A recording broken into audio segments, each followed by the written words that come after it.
Fala rapaziada, beleza? Como é que vocês estão? Meu nome é Isaac e nesse vídeo, galera, hoje eu vou estar trazendo pra vocês, tá?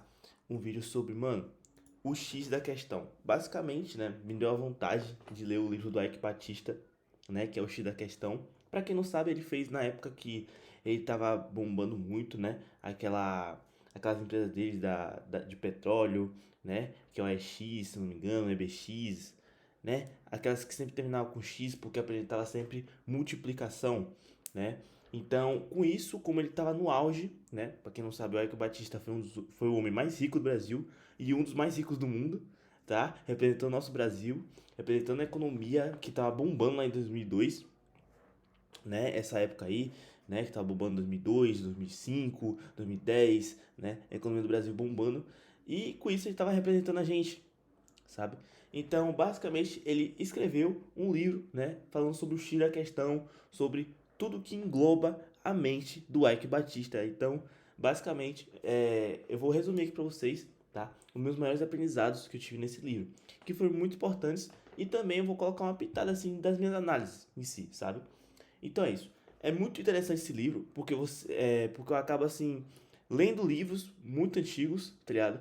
E você acaba percebendo que, tipo assim, são fundamentos que não mudam.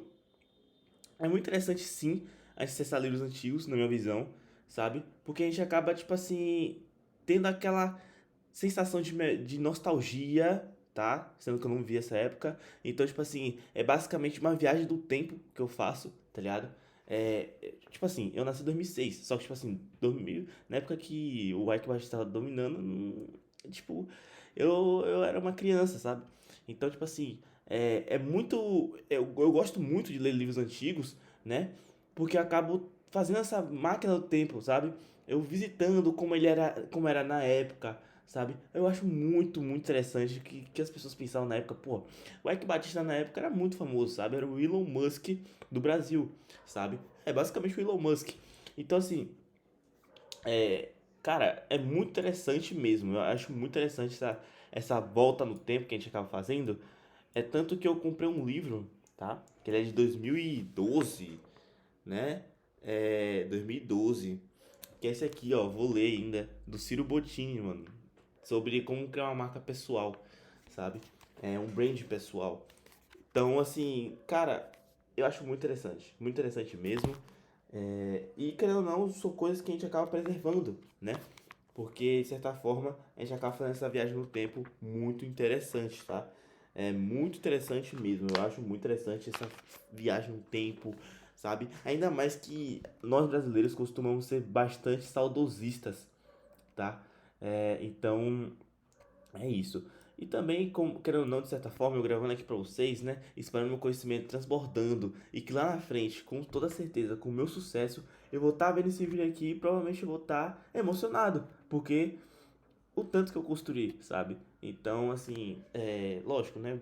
Por conta da rotina atualmente que eu acabo vivendo, acaba que, tipo assim, eu acabo negligenciando ali nos vídeos, né? Tanto que já faz um mês que eu não posto vídeo, mas, cara, eu tô tentando, tá? Eu tô tentando, tô com muita ideia de vídeo, então vou ajustando aos poucos. Inclusive, tem um vídeo supimpa pra eu gravar pra vocês, tá? Que eu achei muito interessante mesmo. Então vamos lá. O primeiro insight, né? Foram poucos insights, mas foram insights muito bons, na minha visão, tá? Que basicamente não existe perfeição no mundo dos negócios, existe êxito, tá? Sempre foque no êxito. Então, tipo assim, basicamente, o que ele quis dizer com isso? Cara, não existe você ser perfeito em qualquer negócio que você faça. E ele tem razão, mano. Você tem que focar sempre no êxito. Sempre focar em fazer a coisa certa da maneira mais certa possível, tá? Não focando na perfeição, porque isso pode dar muito ruim, sabe?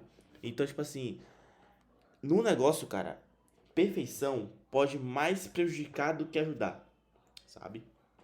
Então, por exemplo, se você adia muito aquela execução, né, de uma ideia que você tá na sua mente, muito provavelmente uma outra pessoa ela vai usar, tá? Vai ter a mesma ideia e vai fazer, tá?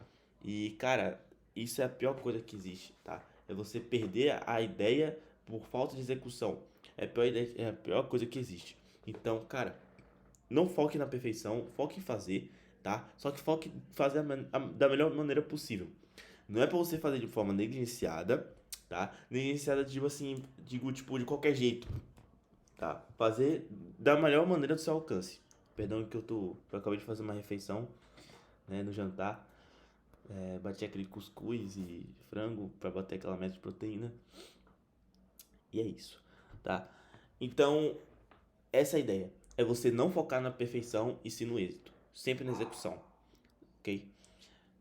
E persista nos negócios, mas persista em algo que dê certo, tá? Seja inteligente e, de certa forma, troque de caminho. O que eu digo sobre isso? Cara, tem muitas pessoas que acabam falando de você persistir naquilo até o fim. Pode dar certo? Pode. Mas ao mesmo tempo, se você parar pra pensar, se você trocasse o caminho, você poderia estar obtendo resultados maiores, tá? Isso já aconteceu muito comigo, né? Lógico, eu tenho 18 anos, mas tipo assim, muitas tentativas, né? Que acabei tendo experiências, então eu acabo divulgando aqui pra vocês, né? Então, cara, se você vê aquilo ali, não tá te dando resultado, talvez você precisa trocar de caminho, tá? Trocar de caminho pode ser uma coisa que dê certo, tá? Então, cara, é tanto que o Ryan Santos, ele postou um vídeo que desistir é um sinal de sucesso. E que de certa forma de certa forma eu concordo. Tem uma pitada de sensacionalismo, tá? Nesse título, mas basicamente, cara, você desistir, né, daquilo que não tá dando certo é a melhor coisa que existe. E você trocar de caminho. Por exemplo, eu vou te dar um exemplo, tá? Se o seu objetivo é você ser o maior vendedor, o maior vendedor de carros esportivos do mundo, tá? Se o seu objetivo é ser o maior vendedor de carros esportivos do mundo, se você está vendendo carros, como posso dizer, se você perceber, né, no caso, que você vendendo carros SUV, tá ligado? Não tá dando resultado, você vai trocar de caminho. E por que eu tô dando exemplo de carro SUV sendo que é para ser carro esportivo? Porque basicamente em toda jornada vai precisar de ter etapas, tá ligado? Eu não vou focar primeiramente em focar em vender. Lógico, né? Eu não sei como é que é a venda de carro esportivo, nessas vendas de carros, eu só tô dando um exemplo, só tô dando um exemplo. Então, por exemplo, a gente tem uma jornada de você vender um carro esportivo. Mas antes de você vender o carro esportivo, você tem que vender o SUV, vai ter que vender carro retrô, vai ter que vender carro mais popular, né? Seja aquele, o Uno, o Gol, né? Entre outros. Então, assim, essa ideia, essa percepção de tipo, porra, beleza, isso aqui que eu tô fazendo vai me levar até o final, até onde eu quero? Se sim, eu vou continuar. Se não, então eu vou trocar de caminho, sabe? Então, se a pessoa tá percebendo que vender SUV não tá dando certo, não vai levar para aquele lugar, eu vou ter que trocar de caminho. Essa é a ideia, tá? Então, você tem que desistir, de certa forma. Você tem que desistir, porque você tá persistindo em algo que não vai dar no caminho que você quer. Você percebe que vender SUV não é que vai te levar a você vender o carro esportivo. Então, começar a vender carro esportivo para você ser o maior vendedor da sua região, o maior vendedor do mundo, tá? Então é essa a ideia. É você basicamente ver aquele caminho, mas que se aquele caminho que você está percorrendo vai te levar até o objetivo final, então persista até o fim, entendeu? Essa é a ideia. Então, rapaziada, muito obrigado a todos. Esse foi o vídeo, tá? Muito obrigado a todos. Deixa o like aqui, se inscreva no canal. E valeu, falou, tchau. Eu fui!